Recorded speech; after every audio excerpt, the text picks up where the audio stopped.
तो दोस्तों, जब भी हमारा कुछ खाने का मन होता है, हम सिर्फ अपना फ़ोन उठाते हैं और ऑर्डर कर देते हैं और कुछ ही पल में खाना हमारे पास होता है। सब कुछ कितना आसान हो गया है ना? क्यों? क्योंकि ज़ोमैटो है ना। तो दोस्तों, ये कहानी स्टार्ट होती है एक ऑफिस के कैफेटेरिया से, जहाँ पे ज़ोमैटो के मालिक दीपेंद्र गोयल काम करा करते थे। लंच आवर्स में ऑफिस के कैफेटेरिया में बहुत ही लंबी भीड़ लगा करती थी, जिसके कारण ऑफिस के एम्प्लॉयज़ का बहुत टाइम वेस्ट होता था और उन्हें उनका मन पसंदीदा खाना भी नहीं मिल पाता था।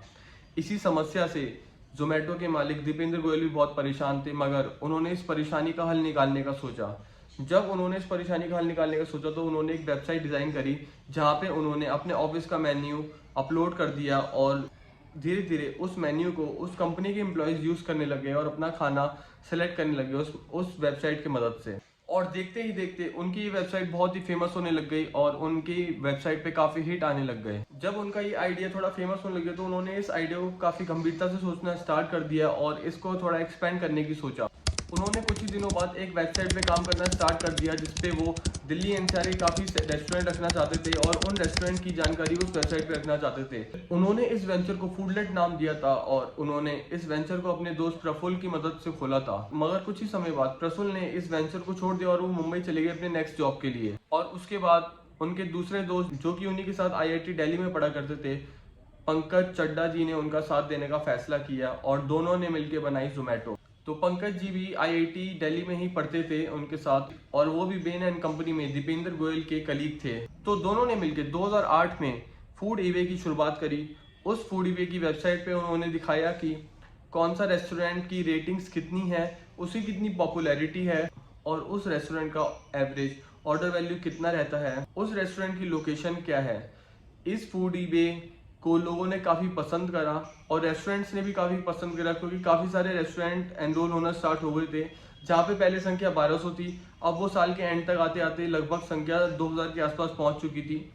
साथ ही साथ लोग भी उस वेबसाइट को कॉन्टिन्यूसली यूज़ कर रहे थे, बिकॉज उससे उनको पता पड़ पा रहा था कि कौन से रेस्टोरेंट में उनको खाना खाना चाहिए, किस रेस्टोरेंट के रिव्यूज़ अच्छे हैं, उनकी पॉकेट कौन से रेस्टोरेंट को अलाउ करती है और वो उनके घर से कितना नज़दीक है। तो इन्हीं सब फैक्टर्स को मद्देनज़र रखते हुए लोग फूड ईबे की वेबसाइट को काफ़ी पसंद कर रहे थे। यहीं से फूड ईबे को थोड़ी पॉपुलैरिटी मिलनी स्टार्ट हो चुकी थी। जैसे ही फूड ईबे धीरे धीरे थोड़ा फेमस होता जा रहा था, वहीं पे दोनों पार्टनर्स दीपेंद्र गोयल और पंकज जी दोनों ही फूड ईबे को एक्सपेंड करना चाह रहे थे ऑल ओवर इंडिया। इसे देखते हुए दोनों पार्टनर्स ने फूड ईबे के एक्सपेंशन को बाकी स्टेट्स में करने का सोचा और उन्होंने फूड ईबे को लॉन्च करा बेंगलोर में, मुंबई में, कोलकाता में और कुछ अन्य जगहों पे भी। और धीरे धीरे उन जगहों के लोगों ने भी फूड ईबे को उतना ही सपोर्ट दिया जितना दिल्ली एनसीआर के लोगों ने सपोर्ट दिया था। इसमें इन जगहों पे लॉन्च करने का एक और कारण था दोनों पार्टनर्स का, क्योंकि यहाँ के लोगों का लिटरेसी रेट थोड़ा हाई था और यहाँ पे वर्क प्रोफाइल के काफ़ी लोग रहते थे जिनके पास समय की काफ़ी कमी होती थी और उनको फैसिलिटीज ज़्यादा चाहिए होती थी। जैसे जैसे बिजनेस का एक्सपेंशन हो रहा था, वैसे वैसे दीपेंद्र को उसी बिजनेस में टाइम की कमी पड़ने लगी, क्योंकि उन्होंने अपनी पहली जॉब लीव नहीं करी थी, जो कि वो बेन एंड कंपनी में कर रहे थे।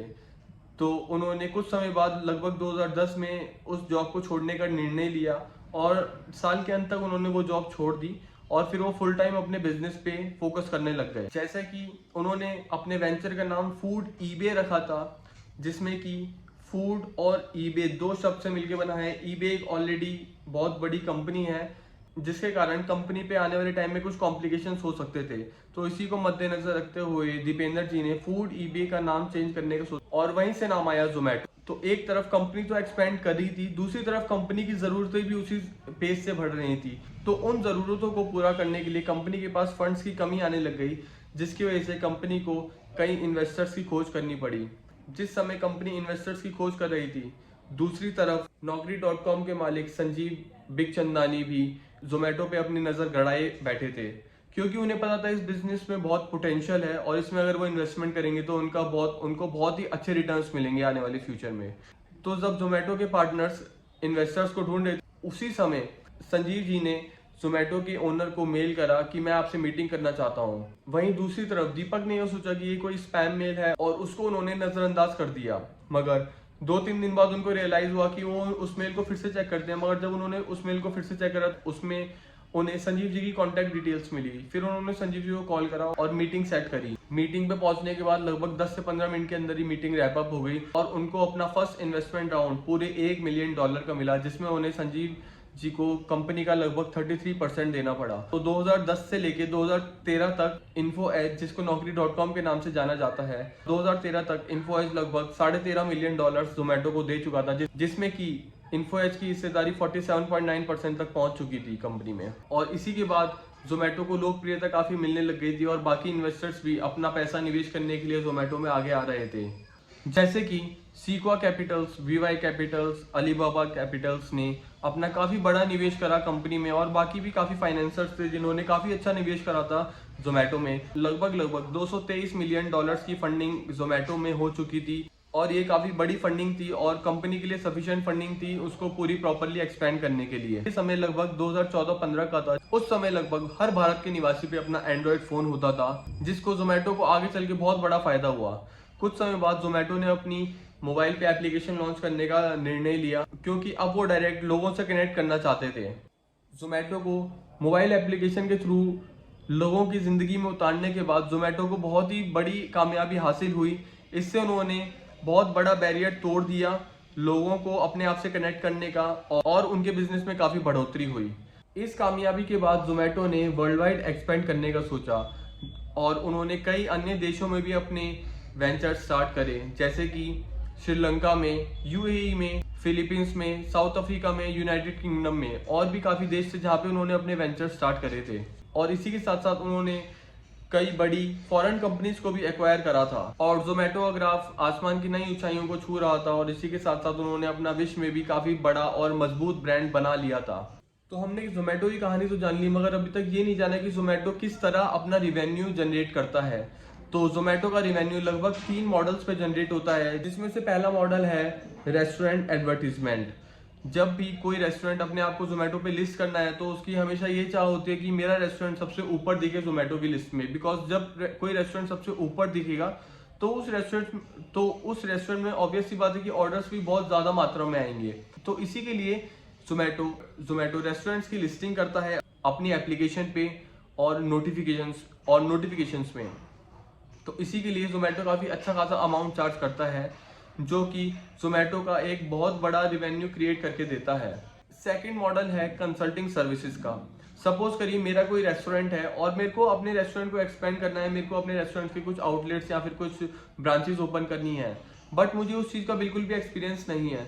तो उस केस में मैं जोमेटो मेरी हेल्प करेगा मेरे रेस्टोरेंट को एक्सपेंड करने में, और उसी के लिए वो मुझसे जो भी मेरे को समझाएगा, जो भी मेरे को गाइडेंस प्रोवाइड करेगा जोमेटो, उसी के लिए वो मुझसे एक कंसल्टेंसी फीस चार्ज करेगा। और तीसरा रिवेन्यू मॉडल जो कि बहुत इंपॉर्टेंट है और बहुत ही बड़ा रिवेन्यू जनरेट करके देता है जोमेटो को, वो है commission from each and every single orders that restaurant get with the help of Zomato. So guys, suppose करिए आपका कोई रेस्टोरेंट है और आपने जोमेटो के साथ टाई अप करा है, तो उस टाई अप में जोमेटो आपसे एक एंट्रेंस फीस तो लेगा ही, उसी के साथ साथ जितने आपके पास पर डे ऑर्डर्स आएंगे आपके रेस्टोरेंट में जोमेटो के द्वारा, उस पे एक कमीशन भी चार्ज करेगा, जो कि होगा लगभग 25 से 30% का। सपोज करिए आपके ऑर्डर की वैल्यू है 100 रुपए, उसमें आपको सीधा 25 से 30 रुपए जोमेटो को देने होंगे, क्योंकि जोमेटो आपको एक प्लेटफॉर्म प्रोवाइड कर रहा है जिसमें आप अपने रेस्टोरेंट के फूड को काफी लोगों तक पहुंचा पा रहे हैं और आपको ऑर्डर्स मिल रहे हैं बैठे बैठे। तो इसी के लिए जोमेटो अपनी कमीशन फी चार्ज करता है। तो गाइज, इन 3 तरीकों से जोमेटो अपना रिवेन्यू कलेक्शन करता है। तो दोस्तों, जैसे कि आप सभी देख सकते हैं, एक छोटे से कैफेटेरिया का आइडिया कहाँ पूरे विश्व भर में फेमस हो गया और इतनी बड़ी कंपनी बना दी, जो कि आईपीओ में भी आज के टाइम में है और काफी अच्छा ग्रोथ कर रही है। जोमेटो का शेयर लॉन्च हुआ था लगभग 50 या फिर 60 रुपए से, और आज के टाइम में उसकी कीमत है 250 रुपए, और 300 रुपए को भी टच कर दिया है जोमेटो के शेयर ने। जो कि यदि आपके भी दिमाग में कुछ आइडिया है तो आप उस पे वर्क करना स्टार्ट करिए, उसको डिले मत करिए, बिकॉज जितना आप डिले करेंगे उतना ही आपका नुकसान होगा। धीरे धीरे ट्राई करिए, अपनी जॉब के साथ साथ अपने आइडिया पे वर्क करने की कोशिश करिए, धीरे धीरे एग्जीक्यूट करने की कोशिश करिए अपने आइडिया को, और क्या पता आपके लिए भी कुछ ऐसा ही फ्रूटफुल निकल के आए भविष्य में। मगर आपको अपने आइडिया पे काफी मेहनत करनी होगी, जिस तरह जोमेटो के मालिक दीपेंद्र गोयल ने करी। आपको कभी गिव अप नहीं करना होगा, प्रॉब्लम्स आएंगी, उन प्रॉब्लम्स को फेस करना होगा और उनका सॉल्यूशन निकालना होगा।